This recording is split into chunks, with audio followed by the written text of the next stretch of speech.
ونبشره ونؤمن به ونتوكل عليه ونعوذ بالله من شرور أنفسنا ومن سيئات أعمالنا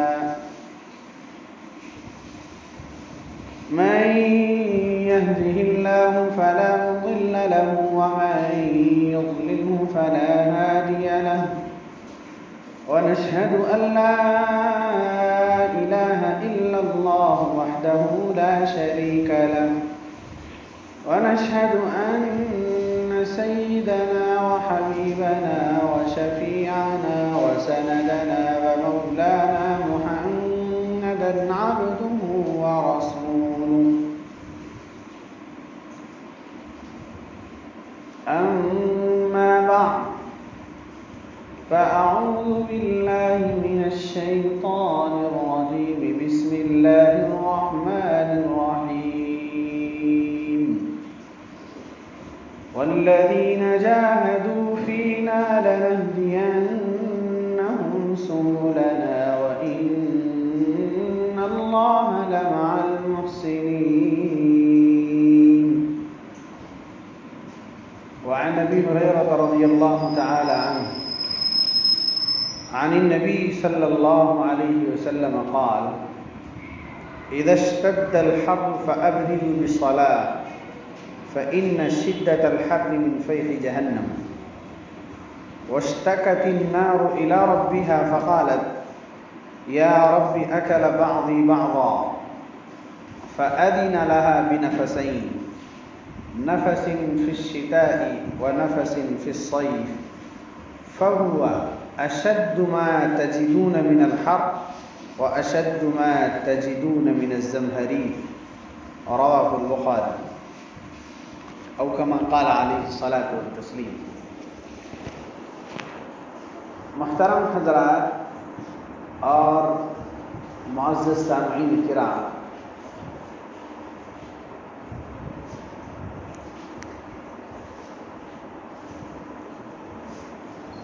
میں نے ابھی آپ حضرات کے سامنے ایک آیت کریمہ اور ایک حدیث مبارک کی تلاوت کی ہے.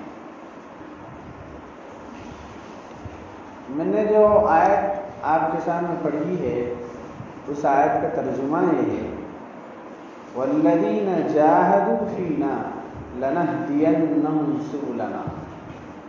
اور وہ لوگ جو ہمارے سلسلے میں محنت اور مجاہدہ کرتے ہیں، ہم تک پہنچنے کی کوشش اور پہنچتے ہوئے مجاہدہ کرتے ہیں، لَنَهْدِيَنَّهُمْ سُبُلَنَا، تو ہم ضرور بھی ضرور ان کو ہم تک پہنچنے کے راستے بتلائیں.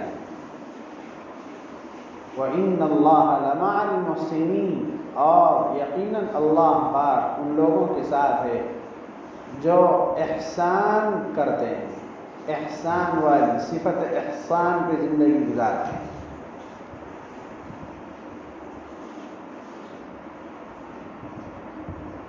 صفت احسان کس کو کہتے ہیں؟ حدیث پاک میں اللہ کے نبی علیہ السلام نے ارشاد فرمایا کہ تم نماز ایسے پڑھو جیسے تم اللہ کو دیکھ رہے ہو. رب ذوالجلال مان لیجئے کہ وہ سامنے اگر موجود ہے اور ہم کو نماز پڑھنے کا حکم دیا گیا تو ہم اپنے رب کے سامنے نماز کیسے پڑھیں گے؟ ایسی صفت کے ساتھ پوری زندگی گزارو کہ میرا رب مجھے اس وقت دیکھ رہا ہے اور میں جو کر رہا ہوں اپنے رب کے سامنے اس کا حساب و کتاب اور اس کی بارش پرس ہو تو اس کی حقیقت اپنے رب کے سامنے پیش کرنا ہے. تو پہلی صفت تو یہ ہے کہ تم اپنے رب کو دیکھ رہے ہو، اور رب کو دیکھتے ہوئے کیسے کام کرتا ہے آدمی. اور اگر یہ نہ ہو تو اللہ ہمیں دیکھ رہا ہے. اس صفت کے ساتھ، اس سوچ کے ساتھ جو زندگی گزارتے ہیں رب ذوالجلال کہتے ہیں کہ اللہ انہی کے ساتھ ہوتا ہے۔ اور ابھی میں نے جو حدیث پاک آپ کے سامنے پڑھی ہے، اس حدیث مبارک میں اللہ کے نبی علیہ السلام موسم گرما کی گرمی اور موسم سرما کی سردی، اس کی حقیقت کیا ہے، نبی پاک صلی اللہ علیہ وآلہ وسلم نے اس کو بتایا ہے۔ حدیث پاک میں آتا ہے اذا اشتد الحر فابردوا بالصلاۃ، کہ اگر گرمی بہت زیادہ ہو جائے تو نماز ٹھنڈی کر کے پڑھو، یعنی انتہائی سخت تپش میں نہیں بلکہ وقت کو کچھ بڑھا لو، اور جب ٹھنڈک آ جائے ایسے وقت میں تم نماز پڑھ لیا کرو۔ کیوں ایسے؟ اللہ کے نبی نے بتایا فإن شدت الحر من فیح جہنم، اس لیے کہ گرمی کی سختی وہ جہنم کی بھاپ کی وجہ سے ہے، وہ جہنم کی تپش کی وجہ سے ہے۔ پھر آگے نبی پاک علیہ السلام نے ارشاد فرمایا کہ ایک مرتبہ جہنم اللہ سے شکایت، اور یہ کہنے لگی کہ اکلنی بعضی بعضا، کہ میرے بعض حصے کو میرے ہی بعض حصہ کھا جا رہا ہے، گرمی کی شدت کی بنیاد پر، سردی کی شدت کی بنیاد پر ایسے ہو رہا ہے۔ تو رب ذوالجلال نے جہنم کو اجازت دیا کہ سال میں 2 مرتبہ سانس لے لو چھوڑو، 2 مرتبہ۔ تو روایتوں میں آتا ہے کہ جب جہنم سانس چھوڑتی ہے تو ایسی خطرناک قسم کی گرمی جس کا میں اور آپ اندازہ نہیں لگا سکتے ہیں، اور گرمی اس کے بچاؤ کے لیے ہم بہت سارے سامان کر لیتے ہیں، کہیں جھاڑ کے نیچے آ گئے سائے میں، پتوں کے نیچے آ گئے، بیلوں کے نیچے آ گئے، اگر وہ مہیا نہیں چھت کے نیچے آ گئے، اگر یہ بھی مہیا نہیں کم سے کم کہیں چھاؤں پڑ رہی ہے تو چھاؤں میں تو جا کے بیٹھ جاتا ہے دھوپ کی تپش اور حرارت سے بچنے کے لیے، اور جس کو مہیا ہے وہ فین کے ساتھ کولر اور ساتھ ساتھ میں ایئر کنڈیشن وہ بھی استعمال کر لیتے ہیں تاکہ دھوپ کی وجہ سے حرارت زیادہ ہو کر پریشانی نہ ہو۔ ایسی خطرناک قسم کی گرمی جہنم کی ایک سانس کا یہ اثر ہے، ایک سانس جب چھوڑ رہی ہے تو اس کا یہ اثر ہے، اتنی خطرناک قسم کی گرمی ہم کو لگتی ہے کہ ایئر کنڈیشن فلاں فلاں فلاں کا آدمی محتاج ہو رہا ہے۔ میرا بھائیوں، یہاں دنیا میں وہ چیزیں ہم کو مل رہی ہیں جس کی وجہ سے ہم بچ رہے ہیں، اللہ کا بہت ہی بڑا احسان، بہت ہی بڑا احسان۔ اور دوسری سانس جب جہنم چھوڑتی ہے تو اس کی ٹھنڈک،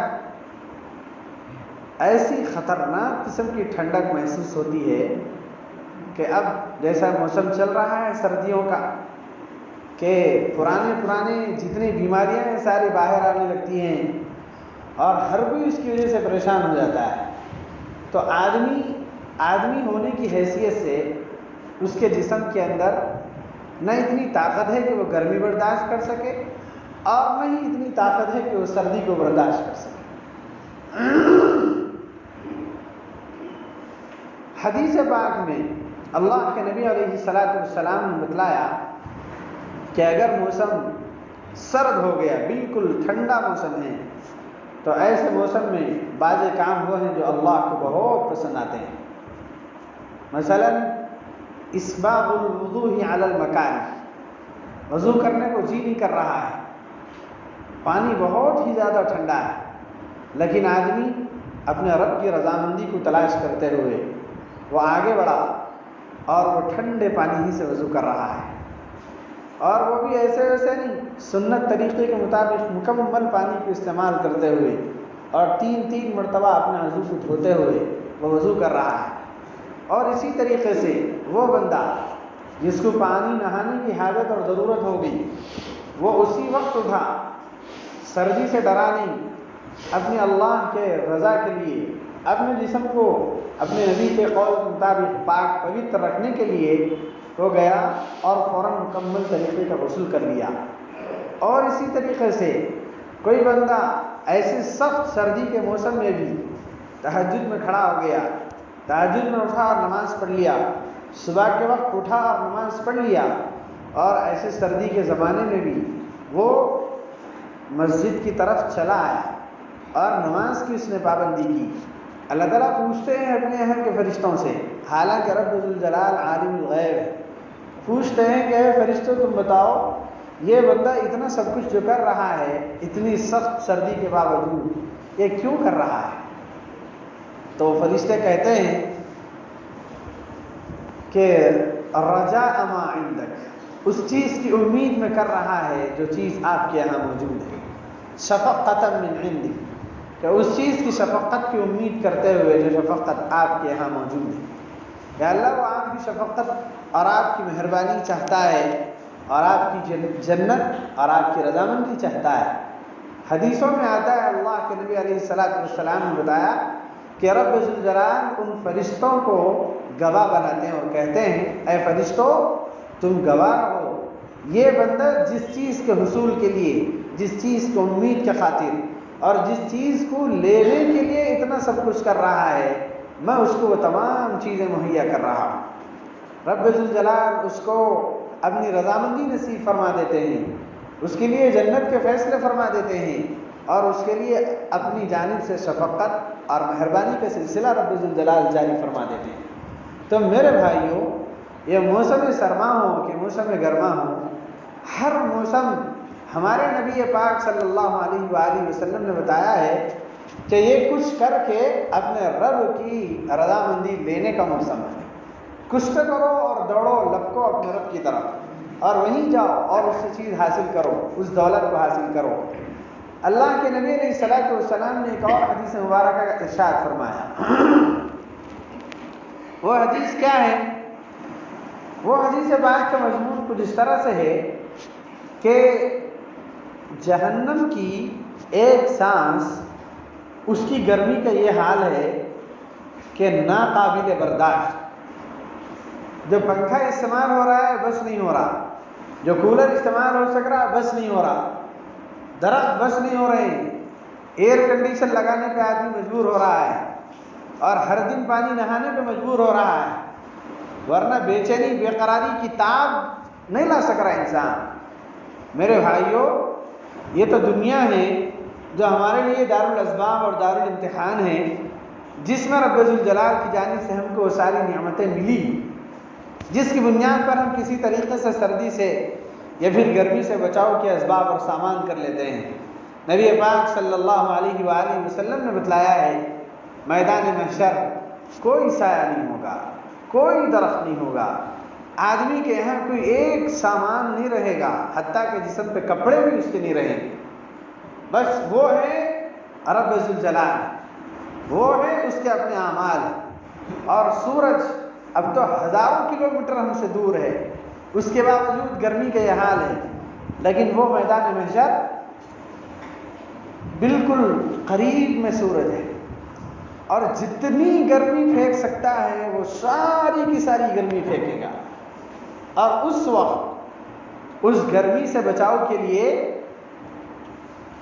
اللہ رب العزت کے عرش کے سائے کے علاوہ کوئی سایہ میدان محشر کے اندر نہیں ہوگا، کوئی سایہ نہیں ہوگا۔ بعض خدا کے وہ مقرب بندے ہوں گے جن کو رب ذوالجلال اپنے اس سائے میں جگہ نصیب فرمائیں، اور وہ خدا کے بہت ہی مقرب، اور وہ لوگ ہوں گے ساری دنیا دیکھ کے ان کو رش کرے گی، ارے گرمی کا یہ حال ہے، لیکن یہ کون ہوں گے جو اتنا سکون اور اتنے آرام کے ساتھ اتنے مزے کی زندگی گزار رہے ہیں۔ اللہ کے نبی علیہ الصلوۃ والسلام سے پوچھا گیا کہ یا رسول اللہ وہ کون لوگ ہوں گے جن کو رب ذوالجلال کے عرش کے سائے میں جگہ ملے گی؟ اللہ کے نبی علیہ الصلوۃ والسلام نے ارشاد فرمایا کہ وہ 7 قسم کے لوگ ہوں گے جن کو رب ذوالجلال اپنے عرش کے سائے میں جگہ نصیب کریں۔ اس میں سے پہلی چیز اللہ کے نبی علیہ الصلوۃ والسلام نے جو بتایا الملک العادل، انصاف پسند بادشاہ، انصاف پسند بڑا آدمی۔ ہر وہ بندہ جس کے ہاتھ کے نیچے چند لوگ کام کر رہے ہیں وہ سب اس کے تحت آتے ہیں، انصاف کی زندگی گزارتا ہے، سیٹ کا نشہ نہیں، عہدے کا نشہ نہیں، رتبے کا نشہ نہیں، چاہتا یہ ہے کہ ہر شخص کو اس کا اپنا حق ملنا چاہیے، چاہتا ہے کہ کسی پر کسی قسم کی ظلم اور زیادتی نہیں ہونی چاہیے۔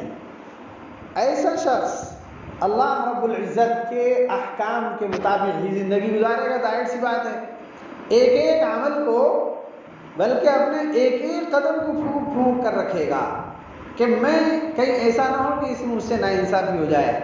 باپ اپنے اولاد میں سے کسی کے ساتھ ناانصافی نہیں کر رہا ہے، بادشاہ اپنی رعیہ کے ساتھ کسی کے ساتھ ناانصافی نہیں کر رہا ہے، ایک اونر اپنے ماتحتوں اور نوکروں کے ساتھ ناانصافی کا معاملہ نہیں کر رہا ہے، اور ہر وہ شخص جس کے ہاتھ کے نیچے چند لوگ ہیں ان کے ساتھ بالکل انصاف کے ساتھ، پوری پاسداری کے ساتھ، کسی پر ظلم نہیں، کسی کے ساتھ زیادتی نہیں، جس کو جتنا حق ملنا چاہیے برابر ملنا چاہیے۔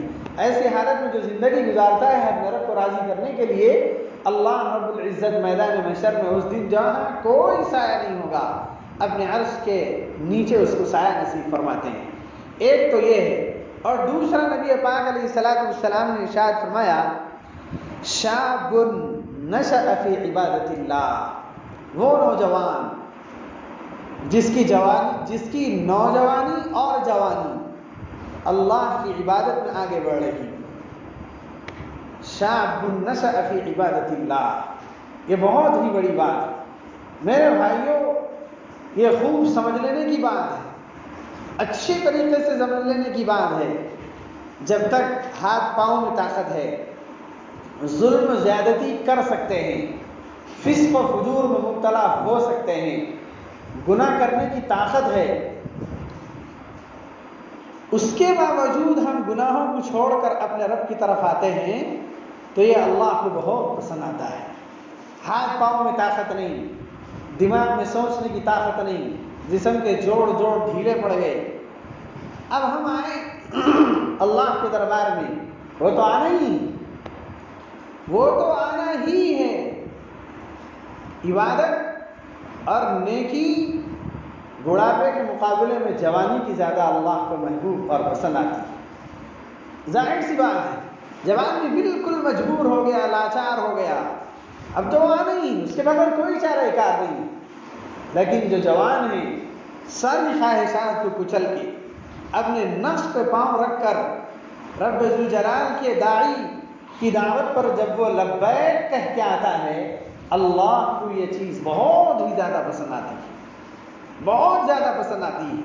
اب وہ لوگ جن کی نوجوانی بھی خدا کی عبادت میں گزری، اور جن کی جوانی بھی اللہ کو راضی کرنے میں گزری، اور ان کی ادھیڑ عمر بھی خدا کو راضی کرنے میں ہے، اور اسی طریقے سے آگے چل کے وہ بڑھاپے تک آ گئے اور ان کے بال سفید ہو چکے ہیں، اب وہ اپنے رب کے سامنے رو رہے ہیں، تو میرے بھائیوں سوچو تو صحیح، اللہ کو ایسے بندے سے کتنا پیار آتا ہوگا، کتنا پیار آتا ہوگا۔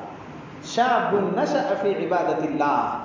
لیکن آج کا ہم اگر معاشرہ لیتے ہیں، اگر آج کل ہم کیا کر رہے ہیں ان چیزوں کو سوچیں گے تو آپ سوچئے تو صحیح، وہ کون سا نوجوان ہے جو اپنی نوجوانی اور جوانی کو رب ذوالجلال کی رضامندی والے کاموں کے اندر اس کو پروان دے رہا؟ کون ہے ایسے بندے؟ جوانی ساری کی ساری دوستوں کو راضی کرنے میں اور اپنے معشوق کو خوش کرنے میں چلی جاتی ہے، اللہ کی طرف تو اس کا دل دھیان بھی نہیں جاتا، عیاشیوں پر عیاشی، شوقوں پہ شوق، اور ہر وہ چیز جو دل چاہا جوان اس کو مکمل کر کے رہتا ہے، اس کو اس کی کوئی پرواہ نہیں کہ میرا اللہ اس سے راضی ہے کہ راضی نہیں، کوئی پرواہ نہیں، بس زندگی آگے جا رہی ہے، زندگی آگے جا رہی ہے۔ میرے بھائیوں، جیسے ظالم بادشاہ رب ذوالجلال کا سایہ اس کو نصیب نہیں ہوگا، ایسے ہی وہ نوجوان جو اپنی ساری کی ساری جوانی اور نوجوانی اللہ کے ناراض کرنے والے کاموں کے اندر اس کو پروان دے رہا ہے، کل میدان محشر میں جہاں سورج بالکل قریب میں ہوگا، اتنی سخت قسم کی گرمی پڑ رہی ہے، سائے کے لیے ترسے گا لیکن رب ذوالجلال کا سایہ اس کو نصیب نہیں ہوگا۔ اس لیے ہم کو کوشش اور محنت اس بات کی کرنا چاہیے کہ جوانی ہی رب ذوالجلال کو راضی کرنے میں لگ جائے۔ اللہ کے نبی علیہ الصلوۃ والسلام کے صحابہ جب وہ آگے بڑھے تھے جنگوں کے لیے تو وہ یہی ایک جملہ ان کی زبانوں پہ رہتا تھا، ہم کو شوق نہیں ہے کسی سے جنگ کرنے کا، ہم کو شوق نہیں کسی کے ساتھ مار پیٹ کرنے کا، ہم تو چاہتے ہیں کہ ہم اپنے انسان ساتھیوں کو بندوں کی عبادت سے نکال کر رب ذوالجلال کی عبادت کی طرف لے جائے۔ نخرج العباد من عبادت العباد الى عبادت رب العباد، بندوں کی پوجا پرستش کرنے سے نکال کر ہم رب العباد رب ذوالجلال کی پوجے میں، رب ذوالجلال کی پرستش میں، ان کو راضی کرنے کے لیے ہم یہاں سے نکالنے کے لیے آئے ہیں۔ تو اس کی محنت ہوتی ہے، اور وہی اصل ترین چیز ہے۔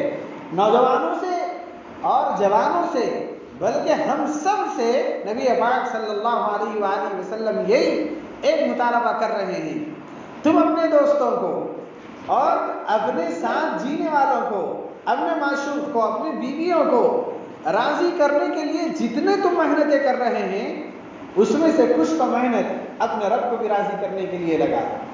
وہ بہت بڑی چیز ہے۔ اگر اس کی رضا مل گئی، دنیا بھی مل گئی، آخرت بھی مل گئی۔ اگر دنیا والے سارے کے سارے راضی ہو گئے لیکن اللہ راضی نہیں رہا، اس زندگی کا کوئی فائدہ نہیں، سب کا سب ختم ہو جائے گا۔ تو دوسرا شخص تو یہ تھا، اور تیسرا اللہ کے نبی علیہ الصلوۃ والسلام نے ارشاد فرمایا رجل قلبه معلق فی المساجد، ایسا بندہ جس کا دل مسجد میں اٹکا ہوا ہو، ایسا بندہ جس کا اپنی زندگی میں مسجد سے اتنا تعلق تھا کہ وہ جہاں بھی چلا جائے لیکن دل اس کا مسجد میں اٹکا ہوا رہتا تھا، ایسا بندہ جو ہوگا اپنی زندگی میں مسجد سے اتنی محبت جس کو ہوگی، مسجد میں ہونے والی نمازوں سے اتنی محبت جس کو ہوگی، ویسا بندہ کل میدان محشر میں رب ذوالجلال اس کو اپنا سایہ نصیب کر دے۔ مسجد آنے کی بات نہیں ہو رہی،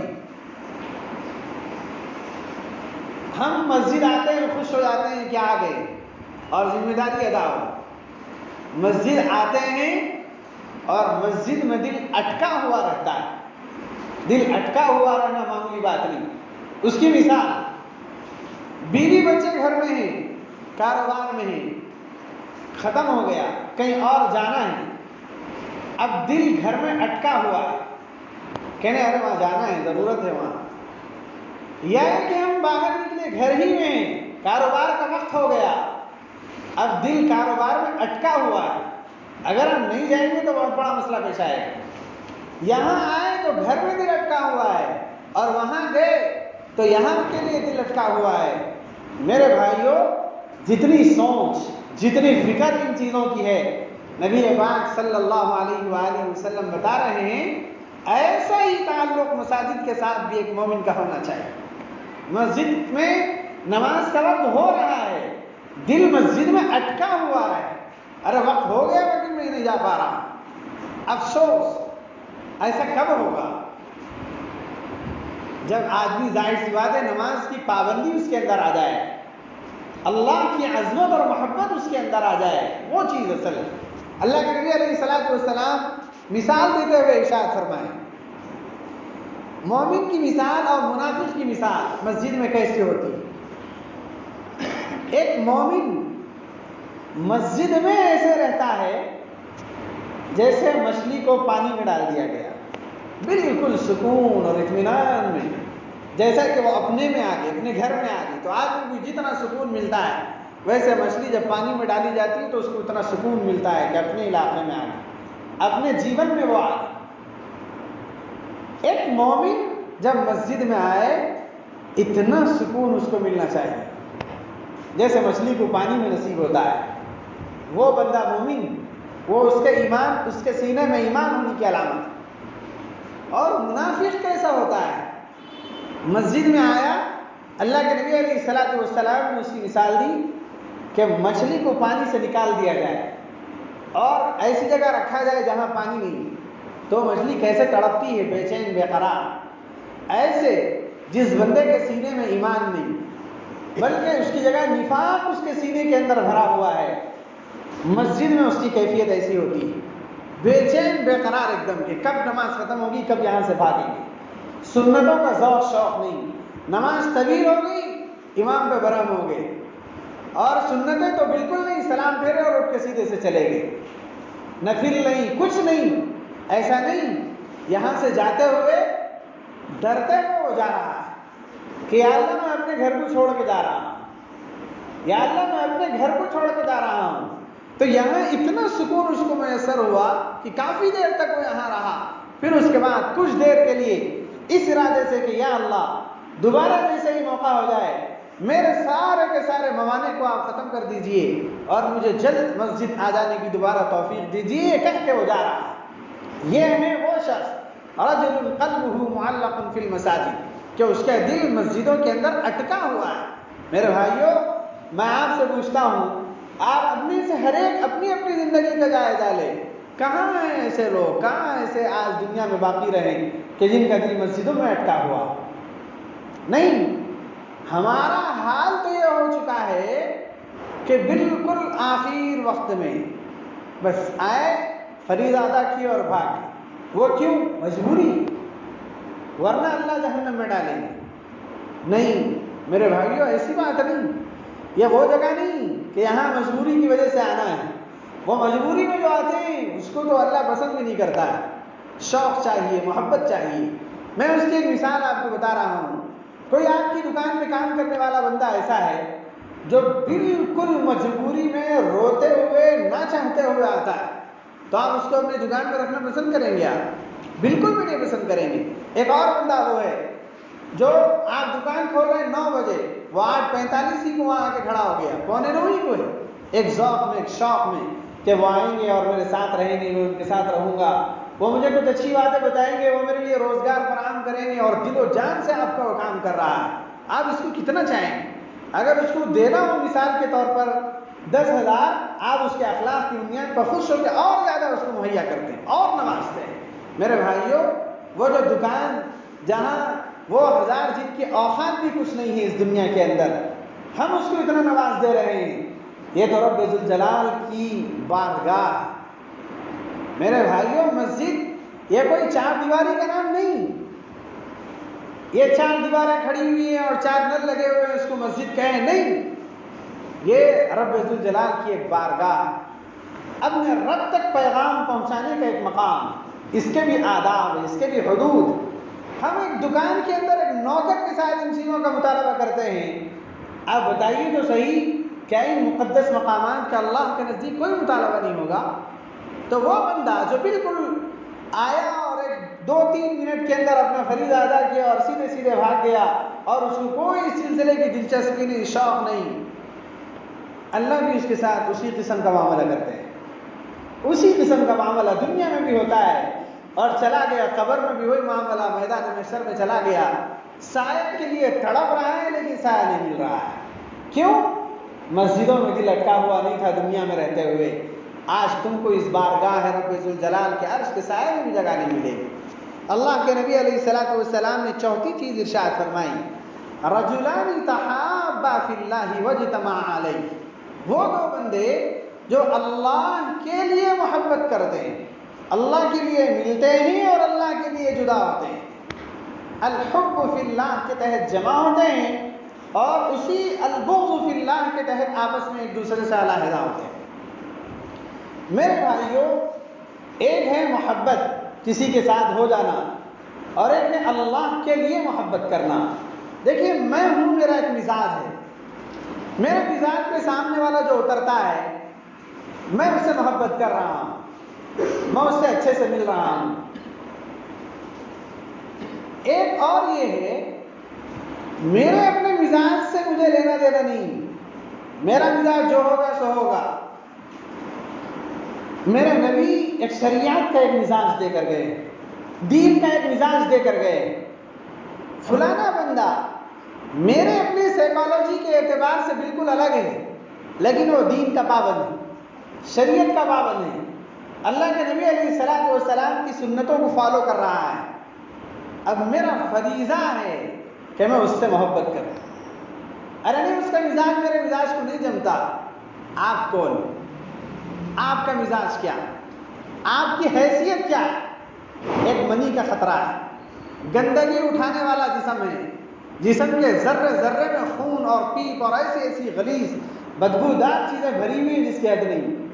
اس کی کیا حیثیت اور کیا اوقات؟ میرے نبی کے دین کو مان رہا ہے، میرے نبی کے دین پر وہ عمل کر رہا ہے، بس اس سے محبت کرنا یہ ایمانی فریضہ ہے، شرعی اور دینی فریضہ ہے۔ ایسا نہیں کہ چند دوست مل کے ایک گینگ بنا لیے اور چند دوست مل کے ایک گینگ بنا لیے، یہ اپنا آگے بڑھا رہے ہیں، یہ اپنا آگے بڑھا رہے ہیں۔ میرے بھائیوں، یہ تو اللہ کے نزدیک بالکل بھی پسندیدہ نہیں، بالکل بھی پسندیدہ نہیں۔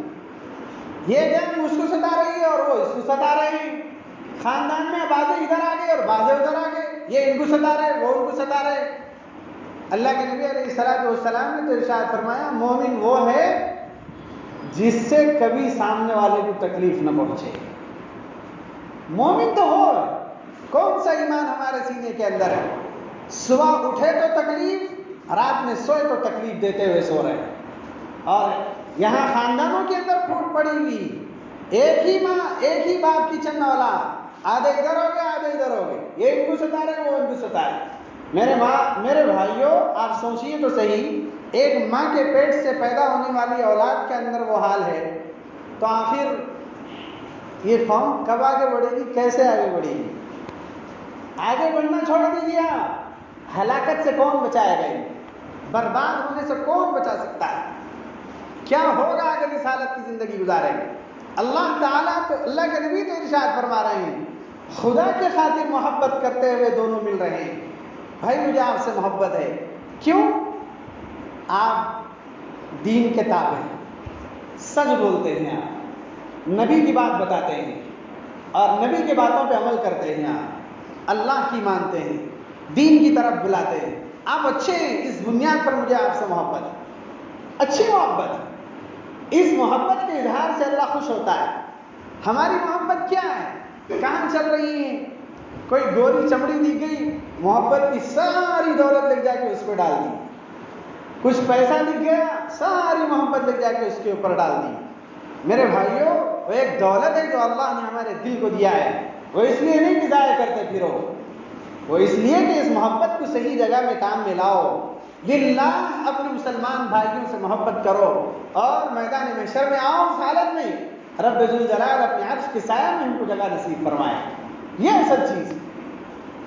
آگے ایک جملہ اللہ کے نبی ارشاد فرما رہے ہیں، وَتَفَرَّقَا عَلَيْهِ، وہ دونوں آپس میں جدا بھی ہو رہے ہیں تو دین کے مسئلے میں غلطی کی بنیاد پہ جدا ہو رہے ہیں۔ میرا سگا بھائی ہے اور میں اس سے بہت ٹوٹ کے محبت کرتا ہوں، لیکن وہ شریعت کی خلاف ورزی کر رہا ہے، اللہ کے نبی علیہ الصلوۃ والسلام کے احکام بتلائے ہوئے احکام کی خلاف ورزی کر رہا ہے، حق کو وہ نہیں مان رہا ہے۔ ایمانی فریضہ ہے کہ اگرچہ کہ بھائی ہے لیکن ہٹ جاؤ، وہاں سے ہٹ جاؤ، مت مانو اس کو، اس کا ساتھ مت دو۔ ایک صحابی ہیں، اور روایتوں کے اندر واقعہ آتا ہے کہ میدان جنگ میں بیٹا مسلمان ہے اور باپ اس کا کافر تھا، ابو عبیدہ بن جراح۔ وہ جو جراح تھا کافر تھا، ان کے بیٹے ابو عبیدہ اسلام لا چکے تھے، تو میدان جنگ میں وہ باپ بیٹے دونوں لڑ رہے ہیں۔ باپ اپنے بیٹے سے کہا جنگ ختم ہونے کے بعد، ارے میرے ہتھیار اور تلوار کے نیچے تیری گردن کئی مرتبہ آ سکتی تھی، لیکن میں یہ سمجھ کے کہ تو بیٹا ہے میں نے چھوڑ دیا۔ تو جیسا ہی بیٹا جو مسلمان تھا وہ اپنے باپ کو بیٹھا کے کہہ رہا ہے، اگر تو میری تلوار کے نیچے ایک بار بھی آتا تو میں تجھ کو مار دیتا، اور میں اس کی پرواہ نہیں کرتا کہ تو میرا باپ ہے۔ میرے نبی صلی اللہ علیہ وآلہ وسلم کے خلاف جب تو جا رہا ہے، اگرچہ کہ تو میرا باپ ہے لیکن میدان جنگ میں تیری زندگی مجھے مطلوب نہیں۔ میرے بھائیوں، وہ ایمان تھا ان لوگوں کے اندر، وہ اخلاق تھے، وہ کردار تھے جو نبی صلی اللہ علیہ وآلہ وسلم کی بنیاد پر ایسا ملتے تھے اور ایک دوسرے کے ساتھ ایسی محبتیں ہوا کرتی تھی۔ آج کہاں ہے وہ محبت؟ کون سے مسلمانوں کے اندر وہ محبت پائی جا رہی؟ ہم خود صحیح نہ رہیں تو کیا ہم دوسروں کو دعوت دے سکتے ہیں؟ میرے بھائیوں، اس لیے اس کا عزم کرنا چاہیے، خدا کے لیے ملنا چاہیے اور خدا کے لیے ٹوٹنا چاہیے۔ ہمارا ٹوٹنا خدا کو چھوڑ کر اگر میری اپنی ذات کی وجہ سے ہوا، مجھے نہیں سمجھ میں آیا اس لیے میں لڑ رہا ہوں، سمجھ جائیے وہاں سے گرتے چلے جائیں گے، دنیا میں بھی گریں گے، اللہ کی نگاہ میں بھی گریں گے تو ایسے گریں گے کبھی اللہ نہیں اٹھائیں گے دوبارہ۔ تو میرے بھائیوں، ہم کو خدا چاہیے بس، اللہ کے نبی چاہیے بس، اور کچھ نہیں چاہیے۔